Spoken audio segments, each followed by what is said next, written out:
Welcome back to another week of the Sherlock Premier League preview. An interesting week this week. The title race continues, the battle for fourth place intensifies, and the relegation scrap gets even neater. All of that preview plus much more.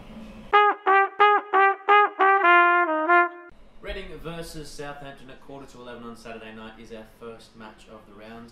Southampton have they've improved their form quite a lot as of the last couple of weeks. They won 2 on the trot. Drifting a lot further away into the middle of the table, away from the relegation zone, which will please them a lot. They beat Chelsea 2-1 last week, and strikers Jay Rodriguez and Ricky Lambert are doing fantastic for them. Ricky Lambert scored 14 goals this season, which no one expected him to do, including a very tidy free kick to beat Petacek and seal all 3 points last week against Chelsea, which is fantastic for them. Reading, on the other hand, haven't really improved a lot under new manager Nigel Adkins. They've lost 6 in a row and they are stuck to the bottom of the table, and I don't see them doing a great deal to stay up this year. They'll scrap with QPR over who'll finish last, I'd say. With Southampton visiting this week at the Majeski, I'm going to say 2-1 to the visitors. Then the next match at 1am, we have a series of 3 matches this Saturday night at 1am. We have first up Stoke versus Aston Villa, then Norwich versus Swansea, and West Brom versus Arsenal.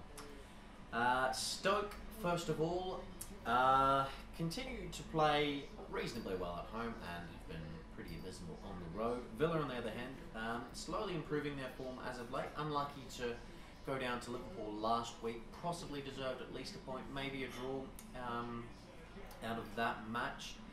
Benteke doing well, still scored a lovely goal last week, and that being said, I'm going to say they'll get a point this week, which will help their survival cause, and that'll be 1-1. Then to Norwich versus Swansea at Carrow Road. Swansea have lost 3 on the trot, not much chop, however they're a bit more exciting to watch than Norwich. The Canaries are pretty dull and an unexciting side. I'm going to back Swansea to snap the losing streak and win 2-0. Then West Bromwich Albion versus Arsenal at the Hawthorns. Arsenal improving quite a lot since that exit in the Champions League, where they did win 2-0 in Bayern Munich. It seemed to reinvigorate the latter part of their season, and they're looking a lot better in the last couple of weeks. They could even possibly squeeze out Chelsea in the top 4 berth there. We'll see what happens. They got a reasonably tough trip to West Brom, who went down to West Ham last week and weren't too great. One of their players was quite humorously sent off the 90th minute, picking up the ball and booting it at one of the West Ham players. Look at it on YouTube if you get a chance. With this trip, I'm going to back Arsenal to go to the Hawthorns and win 2-0. Then on Sunday night at 10:30, we see Liverpool hosting West Ham. Liverpool have played really, really well the last month or so. Really quite impressive to look at. Suarez was not at his best last week. A little bit wasteful in front of goal, but still incredibly just a potent attacking force for the Reds. He is so key for them. West Ham, on the other hand, were really, really good against West Brom last week. Andy Carroll scored a brace, played fantastically, a good header and a nice tap in to scramble it through the goals. That being said, the Hammers have only scored 9 away goals, which is equal worst with Stoke for travelling football this season, and a trip to Anfield will probably be too much. I'm going to back Liverpool to win 2-0. Tottenham versus Everton later that night, which will be an interesting match. Both sides are looking for European football next year. Spurs sitting in third, a couple points above Chelsea, which will please them a lot. Everton, on the other hand, just outside the top 5, and they had a good win last week over Stoke. Kevin Morales scored a wonderful solo goal to give them all 3 points. Spurs, on the other hand, well, they were pretty happy. They had a win last week. Jan Vertonghen, the defender, has scored a lot of goals, continued that on, and Gareth Bale scored a wonderful little toe poke to give them a win. So they're above Chelsea. They're looking a bit stronger now. After that loss to Fulham, it looked, I know it's going to be another classic Spurs collapse towards the end of the season, but they're looking a bit stronger now. Villas-Boas is quite happy with what they're doing. Tough test playing Everton at home, but I would back them, and I think they'll win 2-0. Newcastle play Fulham later on. Fulham, again, been done quite well. They go to Newcastle. They have been unbeaten, Fulham, since the start of February, which is fantastic for them, whereas Newcastle are just 3 points out of the drop zone, which is getting quite worrying for them. They had a fantastic run last year, of course. This year have just really struggle to click. However, their French imports may start to gel toward the end of the season and hopefully keep them up for their sake. I think Fulham have played quite well, in good form, but I think a trip to Newcastle will be too much, and Newcastle will win 1-0. Chelsea versus Sunderland next at Stamford Bridge. Chelsea have a Europa League tie against Rubin Kazan this week, which we'll see, it might stress their squad out a little bit more.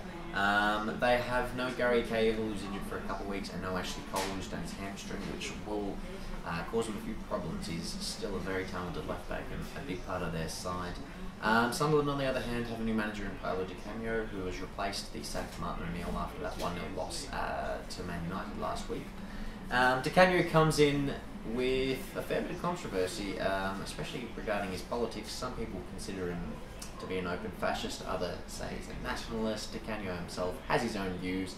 I think calling him a racist and a bit of a fool is a bit too much to say. He would, in the manager side of things though, he's done a very good job at Swindon in the League One, and we'll see how he goes. If he can keep Sunderland up, then it'll be job well done.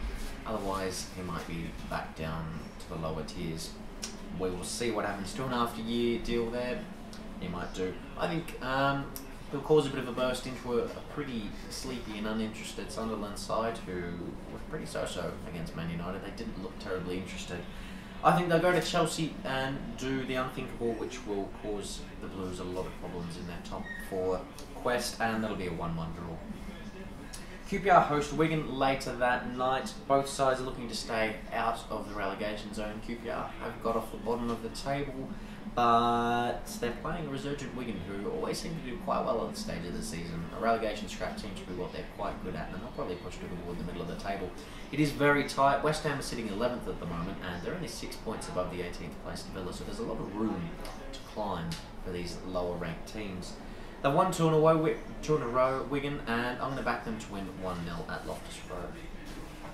And the last match of the round is a Manchester derby, Man United versus Man City. We've seen some cracking games between these two in recent seasons. This fixture last year, of course, was that historic 6-1 victory for Man City, where they just absolutely blew United out of the water.